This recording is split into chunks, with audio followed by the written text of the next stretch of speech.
And welcome to another issue of the Nifty Scrapbooker. Today we have September's Stamp of the Month Club from Maymay made it. And this is it. Isn't this adorable? I just love the squirrels and the trees and the nuts and the sayings on this one. It's just absolutely fantastic. So what we're going to do today is we're going to take this, and what she has is she gives a free die cut template, an SVG file. When you get these stamp sets, you can download them free from her site. So what I did is I went ahead and downloaded it, and I cut it out on my Cricut Joy, and then I stamped the images. So these are all the images we'll be using on the card today. So we'll set the stamp set aside, and we're going to be using several alcohol markers: Pale Yellow Y1, Y230 Deep Cream, BR33 Rose Beige. It's kind of hard to see because it's written in white, but that's Rose Beige, BR3. Y10 is Apricot, and YR9 is Yellow Ochre. And so these are the colors we're going to be using to color these squirrels and leaves and just the set. Now these are Ohuhu markers. They have a chisel tip on the one side, as you can see. And then on the other side, they actually have a brush tip. So what I like to do is I like to use the brush tip. So we're taking this, this yellow ochre, and we're coloring it. It's almost like a brown. It's a deep, deep, deep yellow, and almost into the brownish. So we're going to take that, and we're going to fill in this stump here. One thing that's nice about it, if you stamp these, like I stamped these in the archival ink by Ranger, the jet black ink. And when you use the jet black ink, it's waterproof. And so you can use alcohol markers with them. And as you see here, what I do is I outline the stamp carefully with my brush tip. And then when you get that outline in, you can just go to town and start coloring. So we'll just fill this in here real quick. But the archival ink will keep it. It's permanent, acid-free, and waterproof. So it's a great choice for when stamping and coloring with alcohol markers. This is the Ohuhu line. You can find them on Amazon. They are a Japanese alcohol marker, and I think they do as well as Copics. So I've fallen in love with these. They blend really nicely, and they're just great and vibrant colors. So we're going to do this leaf in the pale yellow. Get the rest of it done. Or maybe I used the apricot there. I think I used the apricot there. Now I'm using the pale yellow.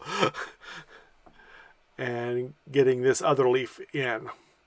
So we're just coloring 2 leaves, a stump, and 2 squirrels to make our card today.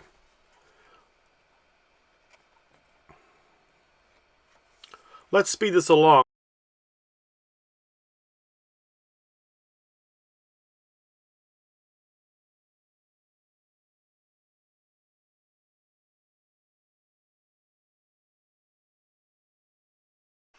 Set these aside over here, and we'll get out our distress ink in Vintage Photo. We'll get out our life-changing brushes by Picket Fence. We're just going to take it, and we're just going to swirl the ink on. Just ink this card up in this brown. The Vintage Photo is a nice color brown. As you see, it gets a little heavier on the side, so I came down a little bit, and I'm going to blend that in there, those 2 in. We're getting some swirl marks. That's okay. This will all disappear when we do the embossing. Those will be part of the grain of the wood. So we're just giving this a nice coat. I'm not worried about how good it is or how well it's blended. I'm just trying to get even color over it. You see some heavy spots, some light spots. That is great for the wood grain. So you'll have some darker spots in the wood grain and some lighter spots in the wood grain. We're going to be using this embossing folder by, it's an Alterations one by Tim Holtz. And so we're just going to lay that, center that in that die. We're going to take our plates. We're going to lay it down on the magnetic plate, put our rubber mat down, and then we're going to put our top on, our cutting plate on the top. Then what we do have a nice sandwich here for we're going to bring out my die cut machine. We're just going to roll this through here really quick. Now, embossing folders can be a little harder to push through than a thinlet die. So just keep on going and just keep plugging through, and it'll get through. So we're just going to set these two, set this down and get these two things off of here and look at our nice wood background. So there we go. We got a wood grain background. Now what we're going to start to do is we're going to start to build our seam here. So we're going to get our ATG gun. We're going to put a little adhesive on the back of here.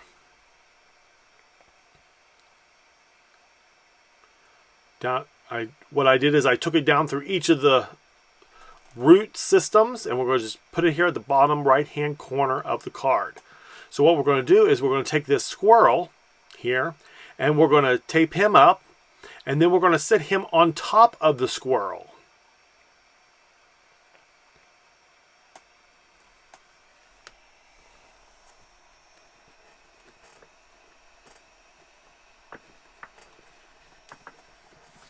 There we go. And then we're going to tape up our other squirrel.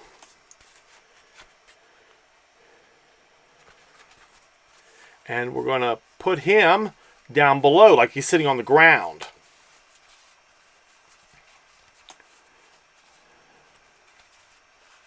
So then we're going to take our sign here. And it has a funny saying on it. It says, "Nothing means more to me than you." So in other words, nothing, but it's spelled N-U-T-T-H-I-N-G. Nothing means more to me than you, which I think is a great sentiment to give to a loved one, a significant other, or a child. This would be fun for a child, just to let you know let them know that you still care about them. So then what we're going to do is we're going to put these little leaves kind of like they're falling on the background, the yellow one, and then we're going to put this little orange one on the left-hand side. Just like it's falling out of the leaves, like it's fall. And there we go. We got a card front done. So what we're going to do is we're going to get a card base. Now, what I do is I actually take an 8.5 by 11 sheet of paper.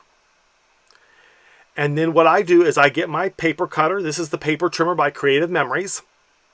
And right now I have it in the straight blade. And I'm going to put this in here, and I'm going to measure this at 5.5 inches. So if you have 11-inch sheet of paper, it comes to 5.5. I don't need that bar.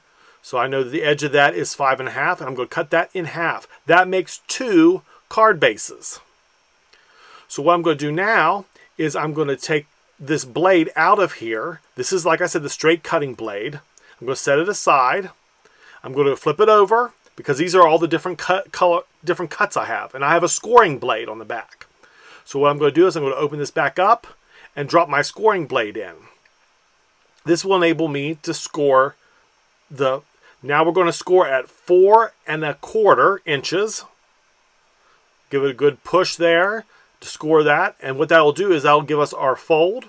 Oh wait, let's switch out this again. Let's put this back in, because if I go to get my paper trimmer, I'm not going to be able to cut with the scoring blade on there.